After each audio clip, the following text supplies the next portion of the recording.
Assalamualaikum warahmatullahi wabarakatuh. Alhamdulillah alladzi hadana li hadza wa ma kunna linahtadiya laula an hadana Allah. Asyhadu an la ilaha illallah wahdahu la syarikalah wa ashhadu anna sayyidana wa nabiyyana Muhammadan abduhu wa rasuluh. Allahumma salli wa sallim ala sayyidina Muhammadin fil awwalin wa salli wa sallim ala sayyidina Muhammadin fil akhirin wa salli wa sallim ala sayyidina Muhammadin bin nabiyyin wa salli wa sallim ala sayyidina Muhammadin bil mursalin wa salli wa sallim ala sayyidina Muhammadin fi kulli waqti wahin wa salli wa sallim ala sayyidina Muhammadin fi mala'il a'la ila yaumiddin. Amma ba'du. A'udzu billahi samiil alim minasy syaithanir rajim. Wa qul i'malu fasayarallahu amalakum wa rasuluhu wal mu'minun. Wa saturadduna ila alimil ghaibi wasyahadah fayunabbi'ukum bima kuntum ta'malun. Sadaqallahul azim. Dan katakanlah olehmu wahai Nabi Allah, bekerjalah kamu, maka Allah akan melihat kerja kamu dan Rasulnya dan juga orang-orang mukmin, dan nanti akan dikembalikan semua yang kamu lakukan itu kepada yang maha mengetahui yang gaib dan yang nyata. Maka akan diungkapkan kepadamu semuanya apa saja yang pernah kamu lakukan. Maha benar Allah dalam segala firman-Nya. Bapak-bapak dan ibu-ibu sidang jemaah yang dimuliakan Allah. Kita pernah mendengar dan malah sering harta yang ditinggalkan untuk anak-anak. Bila kita meninggal, kita wariskan. Seolah-olah ada yang beranggapan itu tidak ada gunanya. Sehingga ada pula yang menyuruh ketika wak lai duit diimpakkan atau waktu. Ya? Kalau dia nak buat kota sosio, malah ada yang lebih ekstrim lagi. Harta yang ditinggalkan itu menjadi dosa buat dia. Barangkali ini perlu diluruskan pendapat yang semacam itu.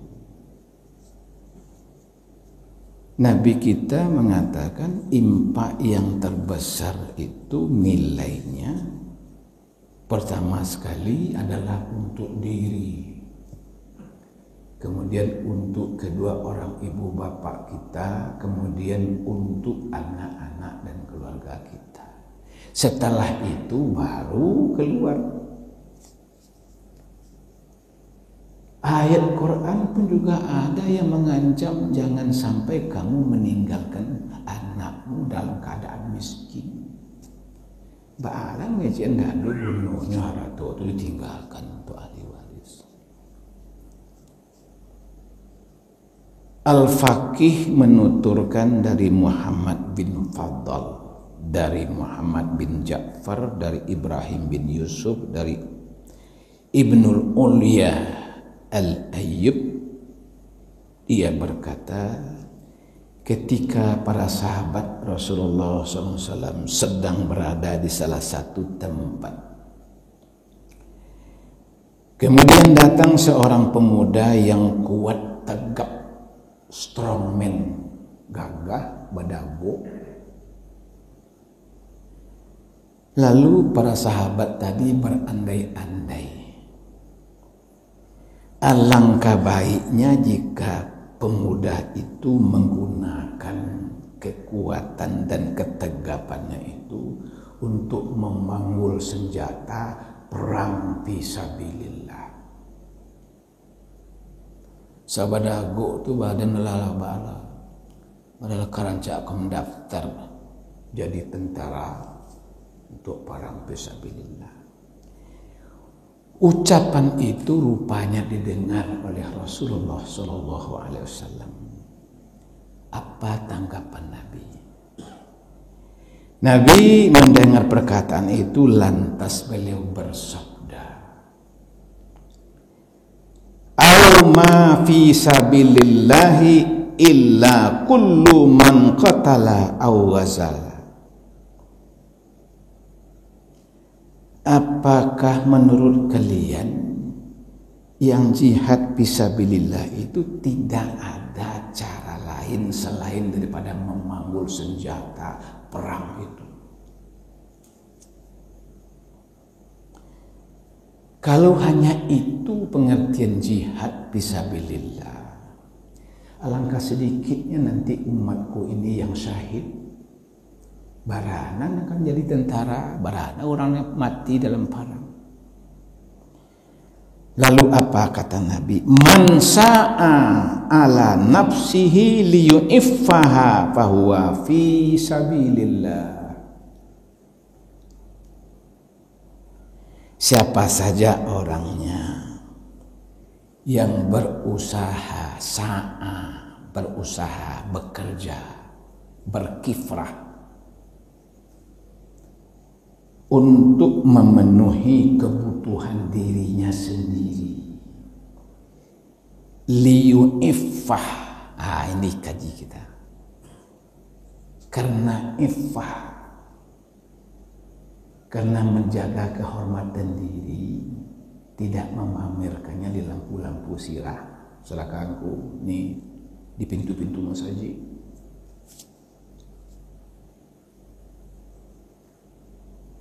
Kata Nabi, bahwa fisabilillah, orang itu berada di jalan Allah. Artinya apa? Bakureh untuk awak sendiri memakan. Kok sampai wak meninggal di dalam bakureh itu syahid. Karena itu fisabilillah. Wa man sa'a ala walidayhi liyu'iffahuma fahuwa fi sabilillah. Dan siapa saja orangnya yang berusaha, yang bekerja untuk kedua orang ibu bapaknya, liyu'iffahuma, supaya ibu bapak keduanya itu iffah, terjaga kehormatannya, tidak dinurang. Terus yang celik anaknya kayu tapi celik dari duit, tidak peduliannya dia anak. Bahwa fi sabilillah itu juga termasuk fi sabilillah.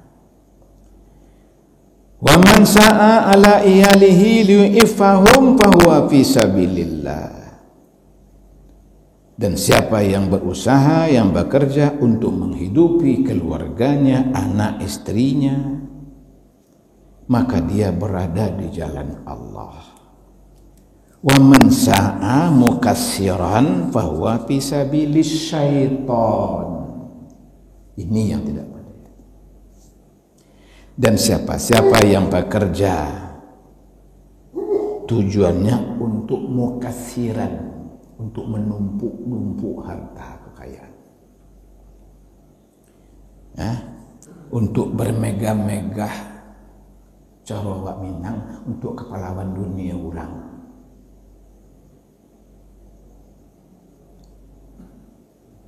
Maka itu adalah jalan syaitan. Jadi sebelum kita beraktivitas, pilot niat dulu. Ini benar-benar untuk ifah, untuk memelihara kehormatanku, ibu bapakku, keluargaku. Bukan tidak boleh berlebih, bukan tidak boleh kaya. Niat. Bapak Ibu sidang jemaah muliakan Allah, jihad fisabilillah tidak selalu identik dengan perang. Terlebih lagi di zaman now. Itu orang kini zaman now.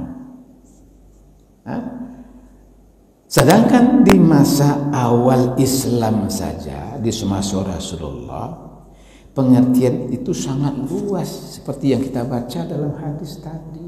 Apalagi kini.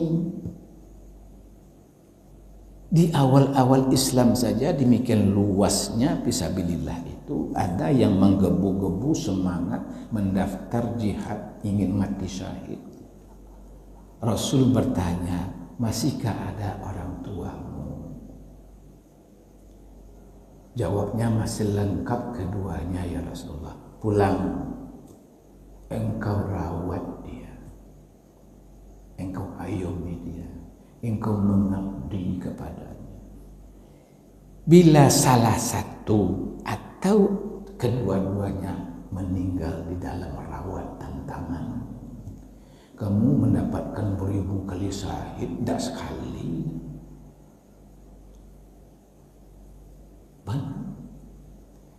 Sangat naif, sangat hina orang yang ketika hidup di dunia ini masih mendapati kedua orang ibu bapaknya dalam usia lanjut, tapi dia tidak bisa masuk surga melewati kaki ibunya. Itu naif. Dak do malam semalam. Bapak Ibu sidang jemaah yang dimuliakan Allah. Di antara arti jihad fisabilillah, membantu mereka yang tidak punya. Orang yang punya keterbatasan di bidang sandang, pangan, papan.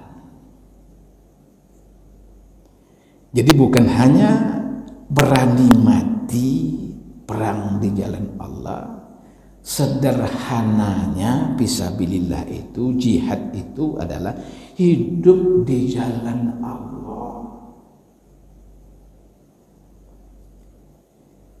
Bila kita sudah dapat menjalani kehidupan ini di jalan Allah, insya Allah kita akan mati di jalan Allah.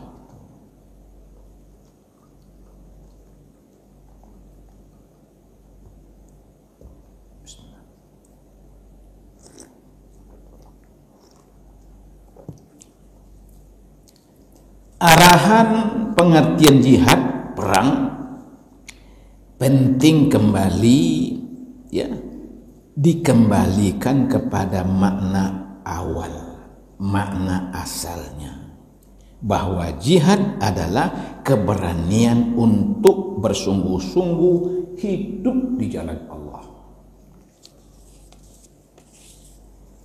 Bapak Ibu sidang jemaah yang dimuliakan Allah, Al-Fadhil juga menuturkan dari Muhammad bin Fadl sampai juga kepada Ayyub, dari Abu Kilabah, dari Asma binti Abi Bakar, Asma kakak Aisyah. Besar jasanya dalam Islam. Dia yang mengantarkan makanan dan membawa informasi ketika Nabi berada di dalam gua bersama ayahnya Abu Bakar. Dari Asma hadis ini Jadi Sauban bahwa Nabi bersabda, apa kata beliau? Afdalud dinar dinarun yunfikuhu rajulu ala iyalih. Sebaik-baik dinar itu uang, kepingan emas, pitih jarawa. Jadi sabaik-baik, saelo-elok, afdal pitih yang dibelanjakan, yang diimpakkan, iyalih, untuk kepentingan keluarga. Abalan ngecian sio-sio meninggal pitih banget. Ini hadis. Orang itu barangkali baik niatnya menyampaikan itu supaya banyak dapat impak sedekah terkumpul sadonya. Tapi dinafikan yang lagi itu di sini kendak kanainya kali. Boleh kita menganjurkan untuk berimpak sebanyak-banyaknya itu. Nah, Al-Quran saja mengatakan yas'alunaka maza yunfiqun. Kalau nanti bertanya umatmu kepadamu Muhammad, apa yang mesti mereka infakkan itu? Jawabannya dalam Al-Quran itu kulil afwa.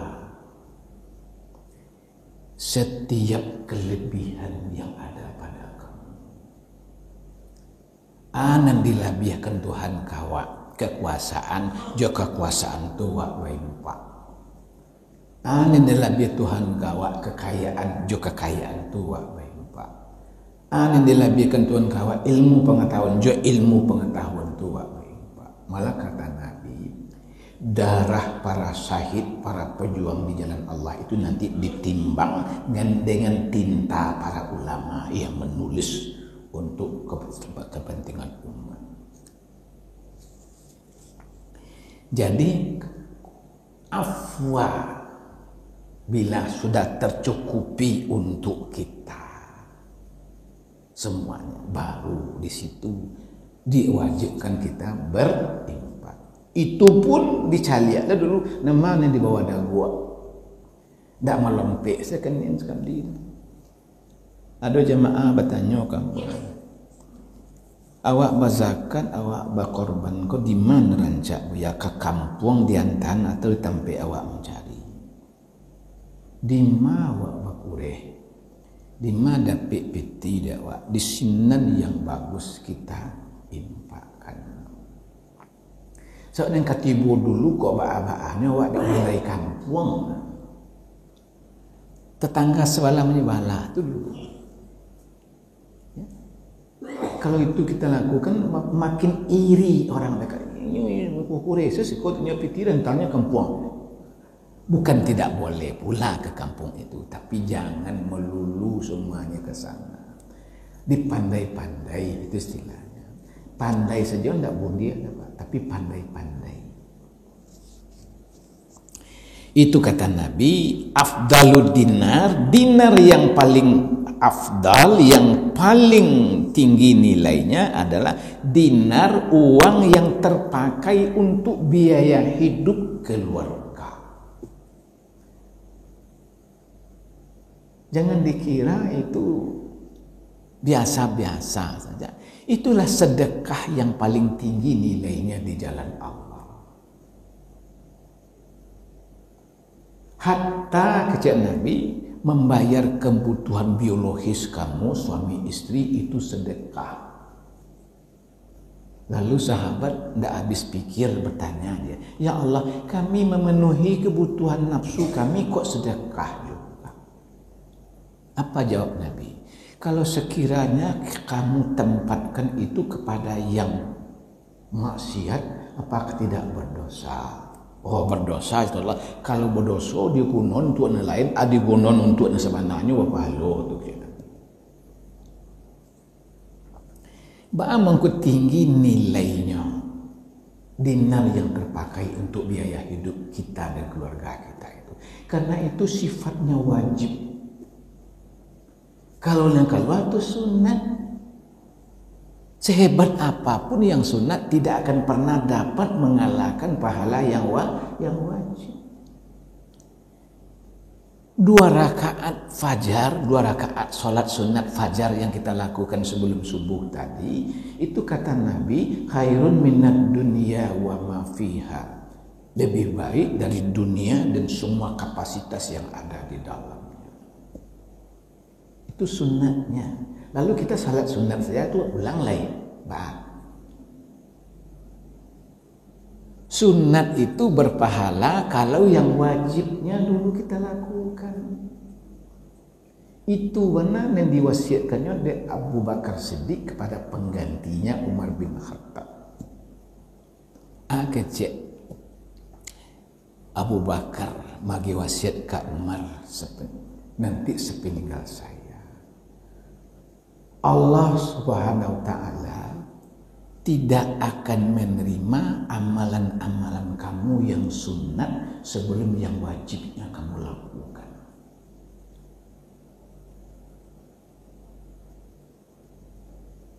Itu di wajib itu rankingnya nomor satu tinggi.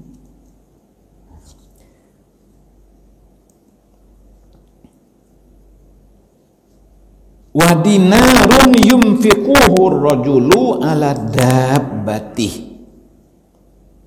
Kada orang yang keliru. Abi tanda titi di empai lo auto.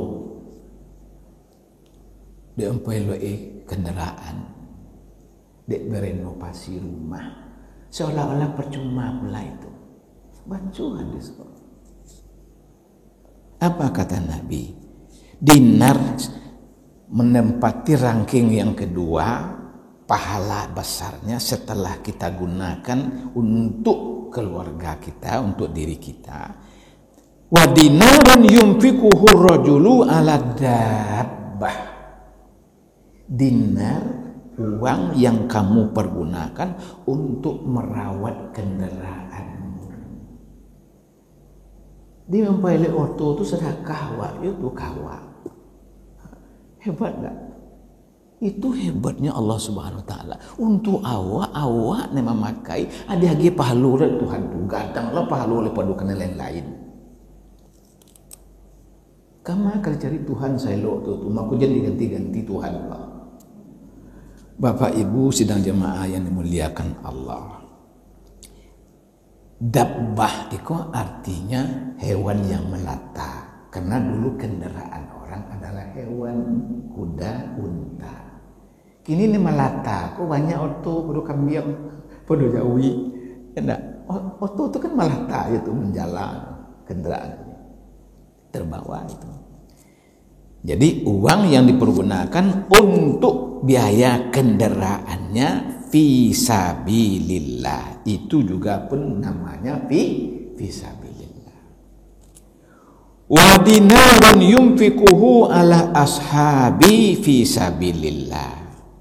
Dan dinar yang dipergunakannya untuk para sahabatnya, pada tetangganya, pada yang lain-lain. Itu juga semuanya adalah fisabilillah. Begitu hebatnya. Kenapa kita mesti menafikan? Kenapa kita masih merasa sial, belum dapat berimpak keluar? Abi dakwah seperti kau belum napik keluar. Mai bulat dia. Itulah hadis itu.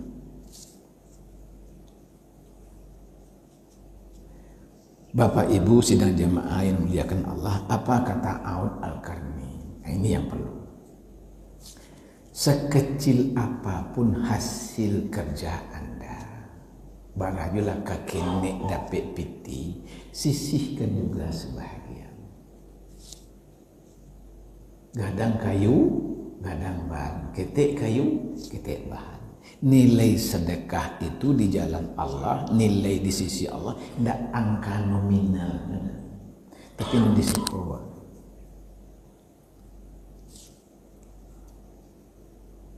Al-Faqih juga mendengar ayahnya bahwa suatu ketika Sabit Al-Bannani berada di rumah Anas bin Malik. Anas bin Malik itu paling lama bagawa Rasulullah. Satu-satunya di dunia ini orang yang diwakafkan berupa orang adalah Anas bin Malik. Anas bin Malik kok diwakafkan orang gaibnya ke Nabi. Dilihatnya Nabi tidak ada punya anak laki-laki yang sampai umur dewasa. Ketik-ketik lah meninggal, Ibrahim meninggal, Qasim meninggal. Anak perempuan saja yang hidup. Dan yang meninggal sesudah Nabi hanya 1 bulan, Aisyah. Selebihnya meninggal sebelum Nabi. Mencari keadaan seperti itu, apa kata Malik, ayah Anas ini? Saya wakafkan anakku ini kepadamu. Masya Allah. Cerita Anas, 20 tahun aku membantu Rasulullah di rumahnya. Selama itu saya tidak mendengar satu kali pun ungkapan kata-kata Nabi, ba'a mangko angkarajon ko, ba'a mangko nda itu na angkarajon. Kalau bawa bah, jangan pembantu karena tengah itu sudah pandai ya. Itu negara contoh. Lintalahum itu Nabi. Jangankan anaknya, pembantunya saya tidak pernah dikasar. Malah kecil Anas kadang-kadang mau sengaja membuat salah. Tapi galak saya Nabi menjadi. Ya? Itu pernah dilakukan oleh seseorang. Ya. Abu Usman namanya. Kira-kira berapa hari lagi akan hari raya korban. Nyobali siku kambing nerancak, kambing PE contoh ini. Buat wadang Pak. Dia punya budak, dibawa pulang, dikatakannya kepada budaknya, tolong kamu pelihara, kamu jaga, kamu gemukkan kambing ini untuk korban waktu besok hari raya. Kira-kira patang hari besok pagi orang karayo hilang kaki kambing kecil. Kudung kaki kambing kecil hilang pau sebelah. Apa kata Abu Usman kepada budaknya? Sian punya kerajo, wah, anak kesalahan kambing kau, ndak angka walon kambing kau, masuknya kepada orang tak. Jadi tuan, hilang kaki je, ndak jadi bisa untuk korban apa? Cacik, jadi kaki hilang, telinga sesumbiang, ndak boleh. Hewan korban itu yang terbaik. Kata Abu Usman, siapa gerangan yang membuat seperti ini kambing kita ini? Jawabannya itu Pak paling menjengkelkan. Kecik budaknya, ambo tadi mengarik matuan. Kalau nuri apa dipangan pajak itu? Dipangan rencak pajak itu, dikarik dulu kaki itu, kun kelamaan dia. Tapi Abu Usman kembali bertanya, ada apa gerangan tersakiti engkau oleh kambing ini sampai hati engkau memotong kakinya seperti itu? Kecik budak, berpuluh tahun aku mengabdi sebagai budak aku di rumahku. Tidak pernah aku mencari berang aku, aku berang kamu. Jadi motifnya, tujuan nambo mengudung kaki kambing ko, ambo ingin mencari baawan untuk beranganku. Bertambah sakit hati itu Pak. Nah hebat gitu. Tapi apa jawaban Abu Usman? Sejak saat ini Anda saya merdeka. Dadun kesegadang itu balasan terus. Sampai kapanpun tidak akan pernah budak ini bisa menebus dirinya. Tanya pembantu, tanya budak, "Ba'am aku tak kaitu na eloknya aku. Dia nak celik berang aku tapi dan aku tak calik kini lebih elok kalau antara lah."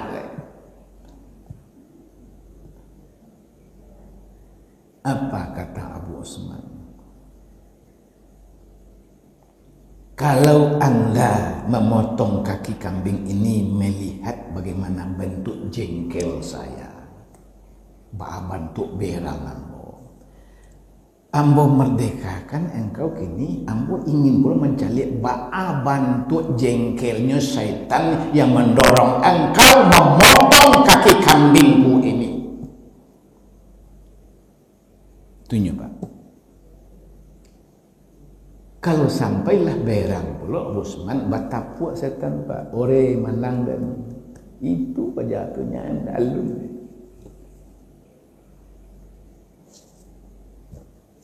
Yang saya inginkan bukan marah kepada engkau. Saya ingin membuat marahnya setan yang mendorong kamu untuk memotong.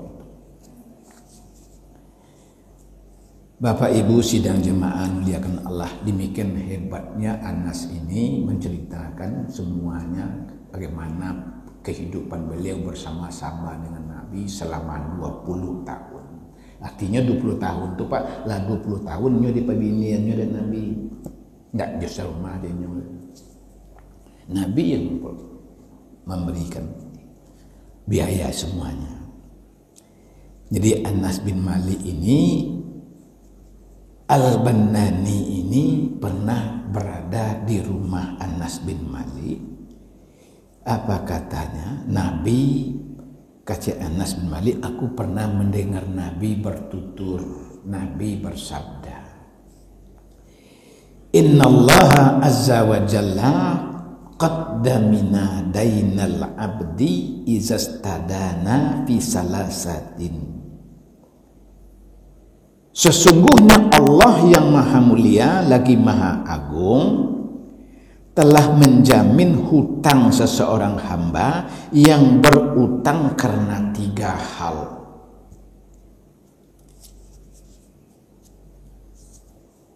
Jadi ada utang yang dijamin Allah membayarnya bila kita tidak dapat melunasi, dengan catatan hati kecil kita berniat untuk membayarnya tapi tidak kesampaian. Jadi dalam hadis kok 3 tu utang bantuan yang dijamin Tuhan Allah membayar. Ahaduha min qibalin nikah makhafata fujuri summa lam yakdir ala qada'iha hatta mata faqaddaminallahu dainahu an yaqdiya anhu yaumal qiyamah. Orang yang berutang untuk biaya nikah, kenapa dia nikah? Li iffah. Kaji tasawuf iffah. Iffah itu adalah menjaga kehormatan. Terutama sekali iffah ini terhadap syahwat, libido.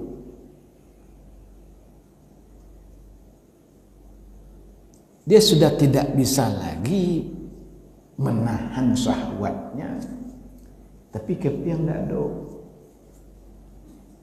Nah, daripada nanti akan terjatuh kepada maksiat, lalu dia berutang dengan niat nanti setelah saya dapat kelapang dalam hidup ini akan saya bayar.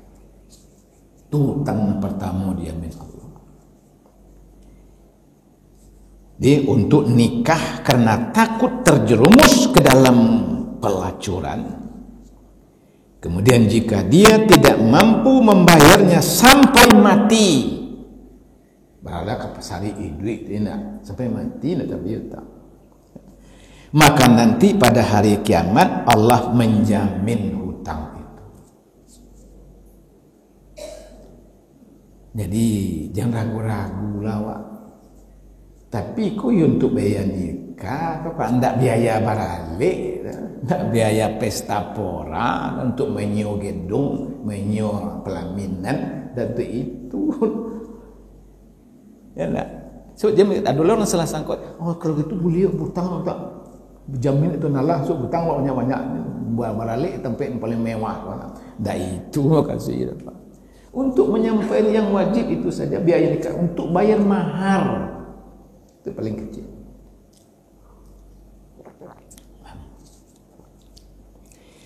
Yang kedua, ya, wasani dainuhu li'anatil muslimina liyakhruja ila ghazbi.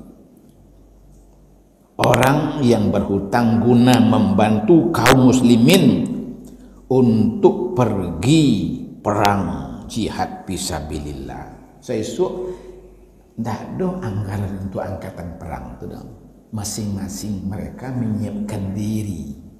Kudu awak sendiri punya senjata awak berani, bekal awak bawa. Itu mangkut tinggi benar nilainya syahid fisabilillah. Itu ndak cok kini mengari seketik ada anggaran. Tagak duduk ada anggaran pulang pahit belambo kali. Malah kadang-kadang bisa lah dikicuan. Tidak.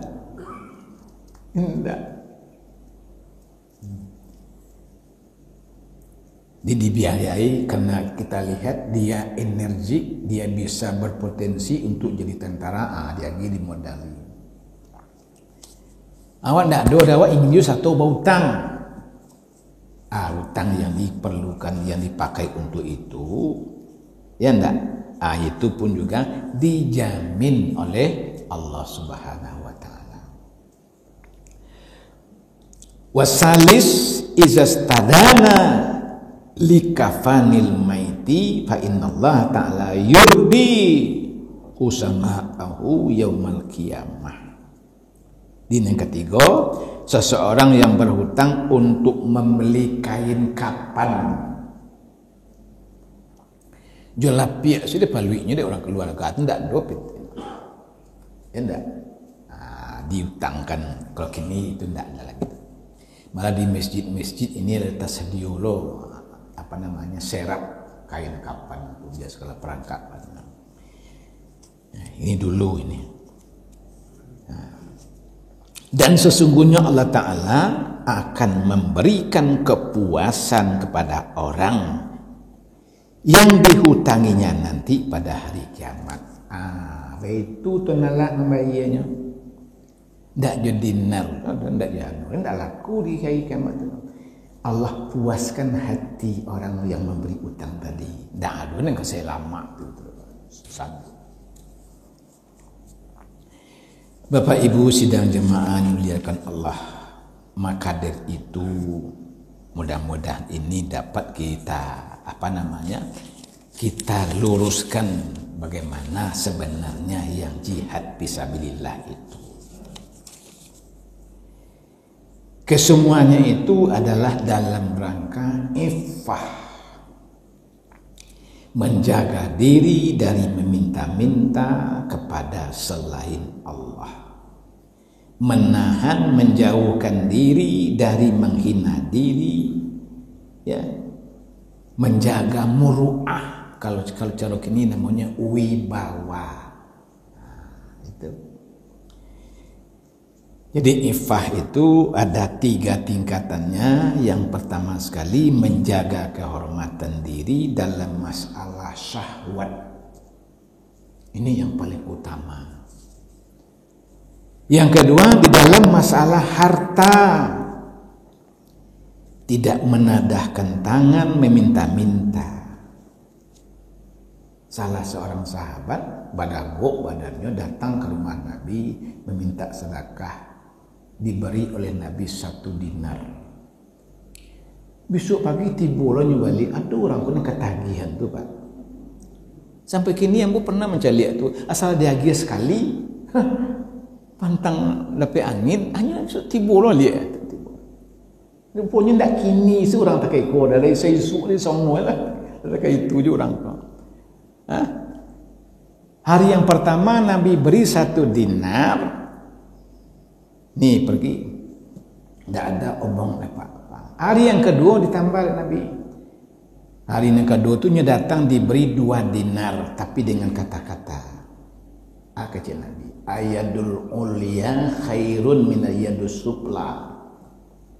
Tangan di atas lebih baik dari tangan di bawah. Arti sederhananya, bahagia merancak daripada menerima. Kebahagiaan anak-anak terletak pada menerima, tapi kebahagiaan orang dewasa terletak kepada dia memberi. Membeli jagung ibu di pasar 3 tungku, anak 3 orang lah di rumah ketek-ketek. Mencaliknya bercerigi memperabuin jagoan 3 tungku tadi beradik induknya kau yang kanyang dulu lai pangguk tak bang aku kanyang dua satu makan dah. Nah itu yang sebenarnya. Bapak Ibu sidang jemaah muliakan Allah, rupanya pajak kau tidak mengerti ya. Tak tentunya cakap anak sambil menantu tu tak boleh. Besok hari 3 bulannya lihat. Ada lagi 2 dinar. Tak. Ada lagi diajainya, dinasihatinya Nabi tangan di atas kau rancak daripada tangan di bawah. Dia tak mengerti di hari yang ketiga dia lagi Nabi 3 dinar. Ada orang tak itu gini dah. Tak ada Pak. Ya. Tapi Nabi katakan kepadanya, dia tidak mengerti cara yang tak tadi itu, amunya orang kok dioperasionalkan petunjuk kok kayaknya. Yang 1 dinar kamu belikan makananmu untuk hari ini, yang 1 dinar lagi kamu belikan kampak. Kamu pergunakan itu mencari kayu. Kamu jual nanti hasilnya untuk biaya hidup kamu sekeluarga. Yang 1 dinar lagi kamu simpan kalau kapak kau patah leko atau sakit awak baru mengerti orang kok. Jadi bukan karena apa-apa, bukan karena bebalnya, tapi benar-benar dia tidak mengerti rupanya bahasa itu. Sudah tu you tidak tiba-tiba lagi. Di hari raya nyoba selingkik di orang banyak tu Pak, menyigo orang banyak tu ingin bersalam je Nabi. Cara kini ucapan terima kasih. Lah bersalam je Nabi, indak tanggung lamunya Nabi memacian tangannya tu. Lalu diangkitnya kata, lihat tangan yang seperti ini tidak akan pernah nanti disentuh oleh api neraka. Ba bentuk tangan pajak tadi kayo. Cukuduk nyawi pemajak. Malale tampal. Dia apa ya? Dia kapak tu. Begitu hebat. Berusaha, berupaya, kerja keras.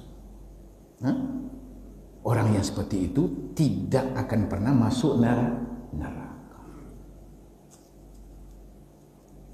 Itu pujian Nabi kepada sahabat yang mau berusaha menghidupi diri, keluarganya, iffah untuk menjaga kehormatannya sehingga dia tidak perlu menjojokannya, memproklamirkannya sepanjang jalan ini.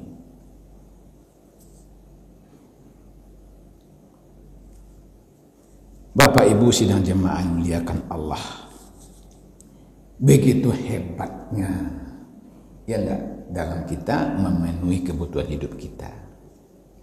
Yang ketiga dalam hal menjaga kepercayaan orang, itu iffah, kejujuran. Sebenarnya untuk jadi pegawai, untuk bekerja, 2 syaratnya dalam Al-Quran, tidak banyak. Tak perlu surat keterangan kesihatan, sudah tidak terlibat, tak perlu. 2 saja. yang diusulkan oleh anak gadis Nabi Syu'aib kepada ayahnya Nabi Syu'aib. Man ista'jarta innahu qawiyyul amin. Ayah, ambillah pemuda, kau jadi pegawai ayah. Maksudnya Nabi Musa. Karena dia berpotensi, punya kemampuan, dia punya skill untuk pegawai itu. Innahu qawiyyun amin. Dia punya kemampuan dan jujur. Hari ini itu yang sulit mengumpulkannya keduanya itu. Banyak yang punya kemampuan tapi curang, korup. Banyak pula yang jujur tapi ele. Yang diinginkan itu apa? Punya kemampuan jujur. Di mana anak Nabi Syu'aib kau mencari kemampuan Nabi Musa kau kaya. Ketika nyo minunkan kambingnya, dicari dari Nabi Musa dari kejauhan sebanyak tu rakyatnya berdua dan produksi selebih laki-laki saja. Kecil Nabi Musa, baam kau kalian kemarin ada saudara kalian dan laki-laki. Jawaban anak kau, ayah kami lah gaib. Dan ditanya Nabi Musa, saudara laki-laki, jawabannya ayah gaib. Arti itu kayak seorang tu laki-laki rumah dennya, ayah dan lah gaib loh. Bicara apa? Apa satu itu saja sumur, tidak ada yang lain tempat meminumkannya, segala antrian selama itu indah layak dua cek lain tapi disumbe di batu gadang. Tunjukkan keadaan mana batu tu. Ampuh orang Senagari dibuat cinduo pak untuk mangkek batu tu tidak tagar. Nyucuki sesengene di Musa itu ke beranjak batu tu. Di situ anak Nabi Syu'aib macam, wih kue hebat pajak apa? Ya, di situ dia melihat kemampuan itu.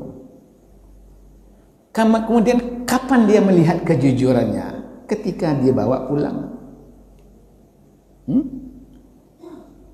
Bertiup angin tasimba kain pajak pelusinan dua. Kecil Nabi Musa. Kalian di belakang. Biambo dulu tunjukan si kida atau kanan. Lurui. Situ. Ya enggak? Kalau Musa kini menagih di belakang pak. Aduh ya Musa kini. Ya enggak? Tak mungkin yang ngecek itu terus. Ya enggak? Kau dapat tinggi itu tangga katela. Enggak? Tapi dia tahu, oh rupanya tersipu-sipu malu kedua anak gadis tadi melampau batinnya tuh. Di situ dia tahu kejujuran. Kalaulah kita temukan di negara kita ini orang yang punya kedua-duanya itu yang diangkat di pemimpin, Masya Allah. Baru kita mendapat baldatun thayyibatun wa rabbun ghafur. Di apa keutamaan iffah itu? Yang pertama dapat menjaga diri dari perilaku merendahkan martabat tubuhnya. Tumkon nilainya tinggi bau sawo bakarajo. Yang kedua memiliki keinginan yang sederhana untuk tunduk pada keinginan yang baik dan wajar. Tidak berlebih-lebihan. Allah terpenuhi Allah. Nyepas saja lah jadi itu. Melebih tak rancak, kurang sio-sio. Yang ketiga menahan diri di dalam hubungan hawa nafsu. Itu iffah. Ya, yang kemudian yang keempat mewujudkan rasa kesamaan derajat kemanusiaan. Di sisi Allah kita ini sama, tidak ada bedanya. Yang kelima membawa pada tingkat ketakwaan yang sangat tinggi. Jadi wujud takwa yang sempurna itu iffah. Makanya para mutasawwifin, orang-orang sufi memasukkan ajaran iffah ini salah satu daripada makam yang harus ditapaki oleh seseorang yang ingin lancar mulus jalannya menuju Allah Subhanahu wa taala. Demikian saja barangkali enggak labuni itu. Kalau labuni itu taruh jembok. Ya enggak? Itulah menu kita pada pagi ini. Mudah-mudahan ini dapat kita amalkan dalam keseharian kita. Apa benar pengertian makna fisabilillah itu?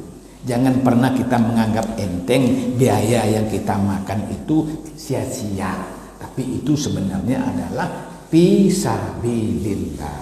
Wassalamualaikum warahmatullahi wabarakatuh.